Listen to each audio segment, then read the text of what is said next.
The ticketing company Eventbrite hasn't had a good week. Are you kidding me right now? First, they banned Riley Gaines' listing of her upcoming speeches. I'm shocked. But had no problem with pro-Hamas. What the fuck? When called out on it, they were told to go fuck themselves. A bullshit? Well, at least we know where they stand. It's true. I'm Jazz Berganzo, and this is What's Next.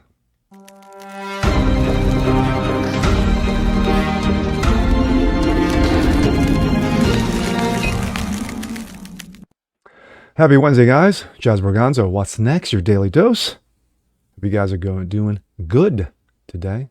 Going? I think I almost said going. My bad.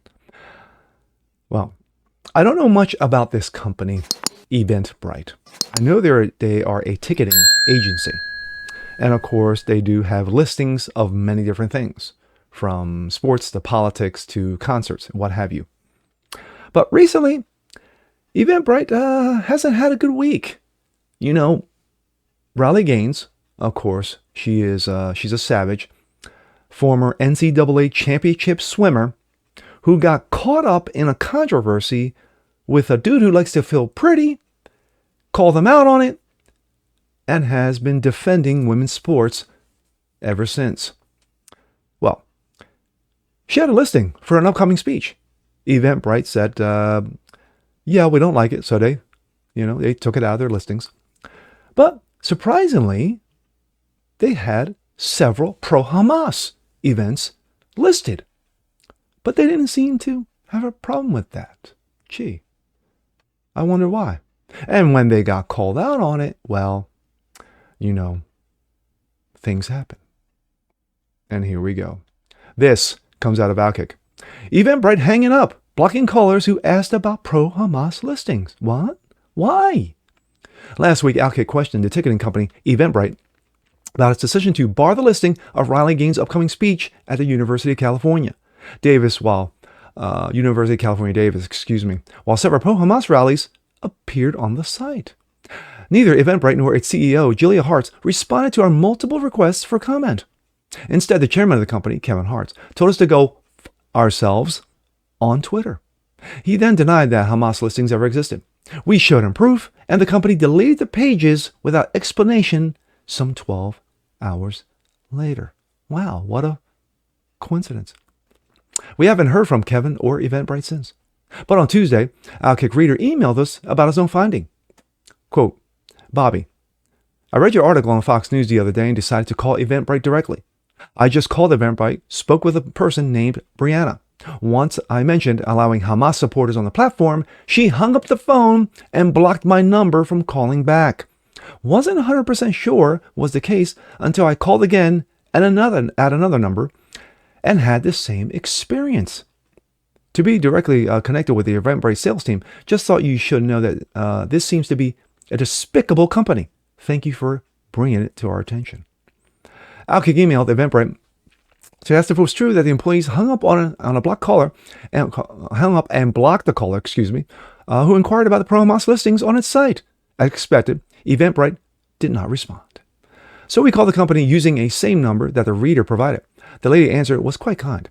She didn't give her name. I introduced myself and started saying, I noticed Eventbrite had several listings, including pro-Hamas.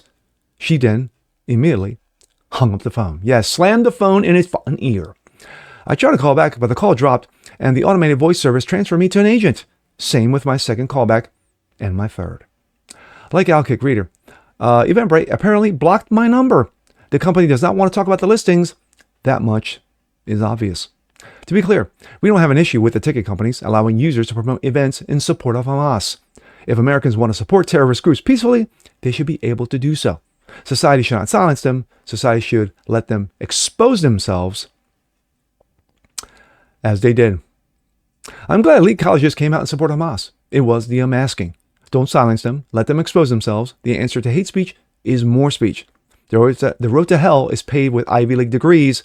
The rest of the country now sees that. And of course, this is a reference to, those lovely, lovely students, who love terrorism at Harvard. However, the practice becomes questionable when a site allows events that support terrorism, but not the events that support keeping female locker rooms female. Eventbrite's handling of our story is quite peculiar. The Public relations team could have said it was unaware of the pro-Hamas web pages were posted on the site. The publicly traded company could have also saved face and rescinded its decision to ban Riley Gaines for believing that female gender is not a costume. Eventbrite did none of that, and now it's blocking those who ask why. This is in no way for a business to handle the backlash, but there are certainly wrong ways.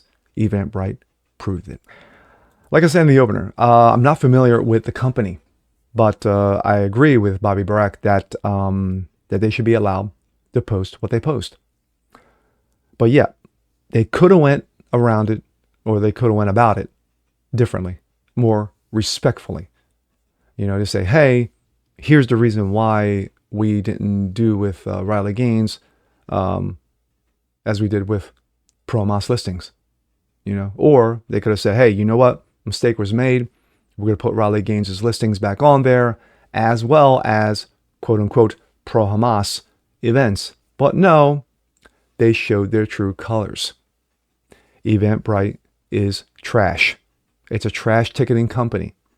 And anybody who wants to have their listings on there may want to think twice before doing so. And with that being said, I'm Jazz Berganzo. This is What's Next.